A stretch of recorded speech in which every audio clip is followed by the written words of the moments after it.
ஆரம்பத்துல இருந்தே வந்து ஃப்ரெண்ட்ஸா இருக்கிறாங்க. அண்ட் துஷார் போனதுக்கு அப்புறம் அவங்களுக்கு ஒரு ஹோல்டு வேணும். உடனே கமருதீனை வந்து இது பண்ணி அவங்க சைடு வந்து வச்சுக்கிறாங்க. திவாகர் முக்கியமா கமருதீன் முக்கியமான்னு கேக்குறாங்க.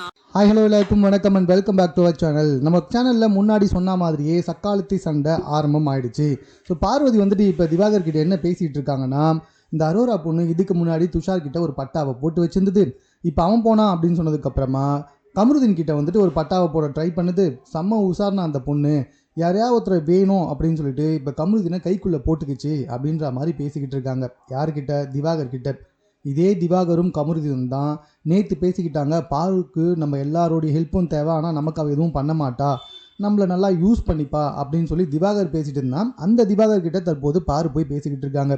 இது கூட பரவாயில்ல, பாரு முதல்ல இதை பேசுறதுக்கு தகுதியானவளா? கமருதீன் வந்துட்டு அன்வான்டாக டச் பண்ணுறான்னு சொல்லி ஒரு பொம்பளை விஷயத்தில் கமருதீனை பற்றி பேசிட்டு அதுக்கப்புறமா அவள் துணை வேணும்னு சொல்லிட்டு நீ தானே வந்துட்டு கமருதீன் கிட்ட போய் உரசி பேசுறது, அந்த வேலையெல்லாம் பார்த்த. நேற்று நைட்டு கூட கமருதீன் உங்ககிட்ட பேச ரெடியாக இல்லை. நீ போய் கொஞ்சி கன்னத்தில் கிள்ளி சொல்கிறத கேள்டா அப்படின்னு சொல்லிட்டு வழிஞ்ச. ஸோ இப்படி வந்துட்டு ஒரு பக்கம் பார்வதி, இன்னொரு பக்கம் வந்து நம்ம அரோரா வாழ்றாயா இந்த கமருதீன் அப்படின்ற மாதிரி தான் தோணுது. Whatever it is, Bigg Boss வீட்டுக்குள்ளே ஒரு சக்காலத்தி சண்டை ஆரம்பம் ஆயிடுச்சு. ஸோ மேலும் இது போன்ற செய்திகளுடன் கூட தெரிந்து கொள்வதற்கு சென்னை சேனலை சப்ஸ்கிரைப் பண்ணுங்கள். இது குறித்த உங்கள் கருத்துக்கள் எதுவாக இருந்தாலும் கமெண்ட்டில் நீங்கள் பதிவு செய்யலாம்.